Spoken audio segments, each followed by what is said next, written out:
بسم اللہ الرحمن الرحیم۔ گردے کی طویل المدتی بیماری یعنی کرونک رینل فیلئر۔ اس بیماری میں گردے خون کی صفائی کا کام صحیح طور پر نہیں کر سکتے اور اس کے نتیجے میں خون کے اندر زہریلے مادے جمع ہو جاتے ہیں۔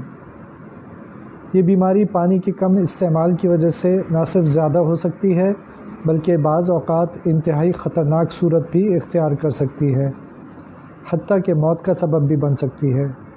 اس لیے اس بیماری کے مریضوں کو روزہ نہیں رکھنا چاہیے اور فدیہ دینا چاہیے۔ یہی اصول ان مریضوں کا ہے جن کو گردے کی خرابی کی وجہ سے مشین کے ذریعے بار بار خون کی صفائی کروانی پڑتی ہے، ان کو روزہ رکھنے سے اجتناب کرنا چاہیے۔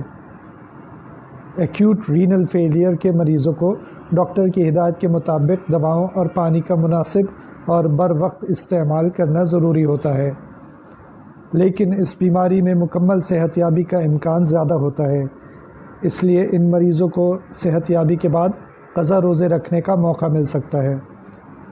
البتہ اگر بیماری دائمی یعنی کرونک صورت اختیار کر لے تو پھر فدیہ دینا ہوگا، جیسا کہ اوپر بیان ہو چکا۔